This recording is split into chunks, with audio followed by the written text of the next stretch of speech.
La robe, d'un rouge carmin éclatant, découpait le mur beige de la chambre.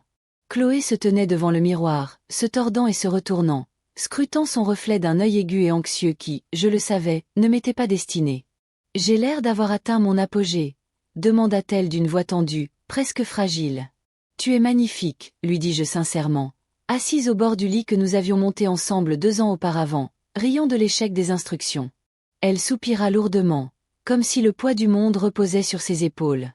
La liste des invités aux retrouvailles était affichée. Tyler Briggs serait de la partie, des avocats, des entrepreneurs du secteur technologique, des Mercedes classe G et des maris prospères à perte de vue, et soudain, mon rôle était défini, faire valoir, accessoire de soutien, témoin silencieux de sa performance.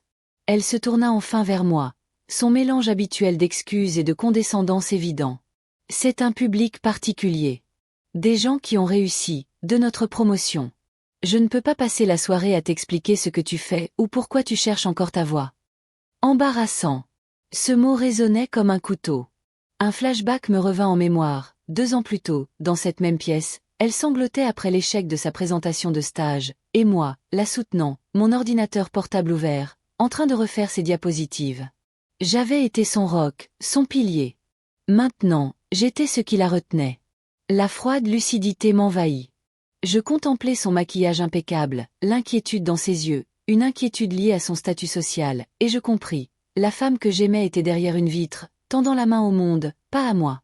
Je ne luttais pas, je ne suppliais pas. Absolument, dis-je, d'un ton neutre et calme, comme une affirmation. Le soulagement se lisait sur son visage. Elle avait pris mon calme pour de la soumission.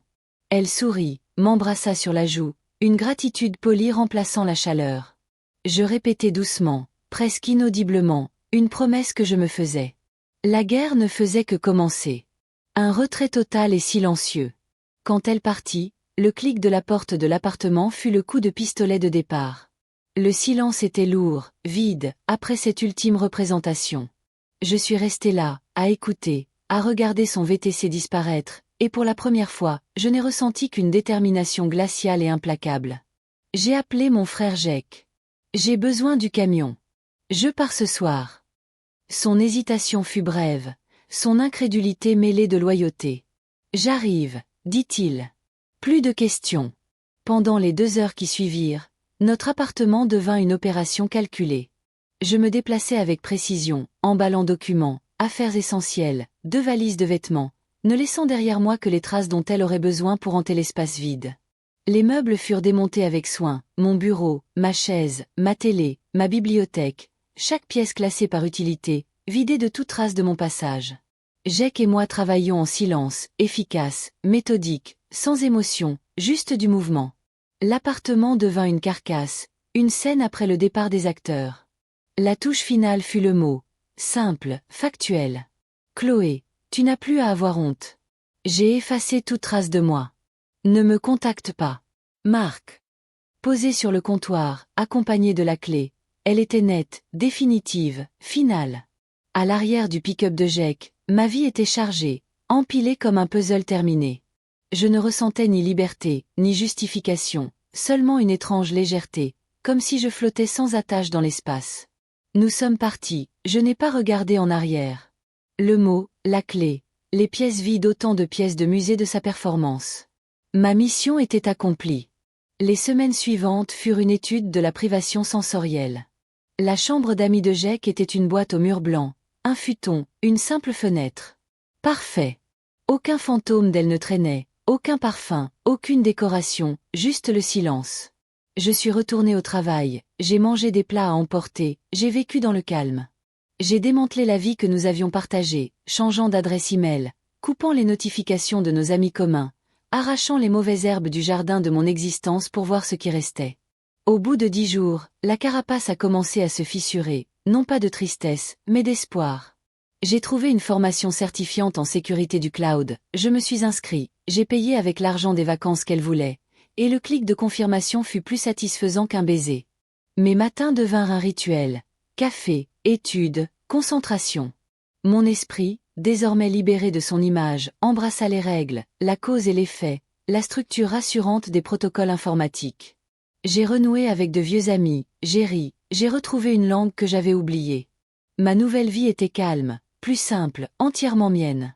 Le premier écho d'elle me parvint des semaines plus tard par l'intermédiaire de Derek, un ami neutre, qui rapporta son effondrement public. Elle s'était figée lors des retrouvailles, le visage rouge, incapable d'expliquer mon absence, se réfugiant au bar en larmes. Le cercle des gens brillants qu'elle avait craint l'évitait. L'ironie était frappante. Le défaut qu'elle m'avait attribué pour protéger son image était maintenant visible aux yeux de tous. Je ne ressentis aucune joie, seulement de l'observation. J'ai supprimé la conversation. Inutile de collectionner les trophées. Le monde que j'avais quitté n'était plus que fumée. Mon silence, la seule preuve tangible de mon autonomie. Des messages et des appels ont suivi, des numéros inconnus, ces supplications manipulatrices, ces tentatives de réécrire la réalité. Tu l'as mal pris, rentre à la maison, on peut arranger ça.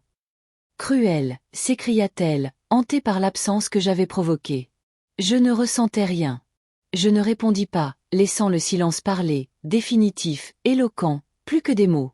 Jessica appela, urgente, suppliante, essayant de me forcer à obéir. Je restai professionnel, froid. Ça ne te regarde pas, dis-je. Bloqué, terminé. Son message vocal plus tard, pâteux, furieux, intitulé « Tu m'as humilié. Répare ça ». Le fond révélé, la fureur des conséquences sociales, pas le regret. Je l'ai catalogué cliniquement, puis supprimé.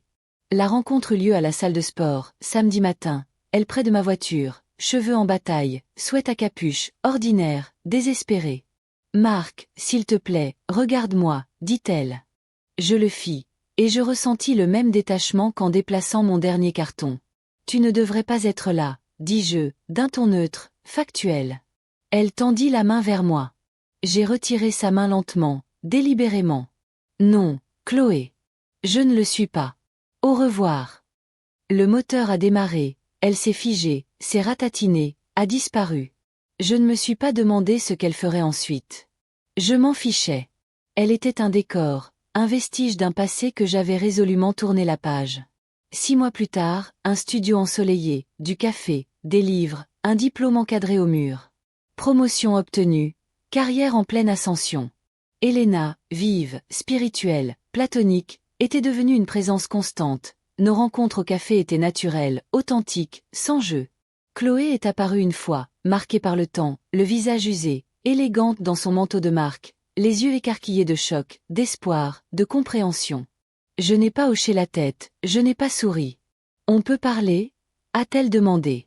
Je suis restée immobile. « Il n'y a rien à dire » ai-je répondu, sereine. Son espoir s'est mué en rage. « C'est pour ça que tu es partie ?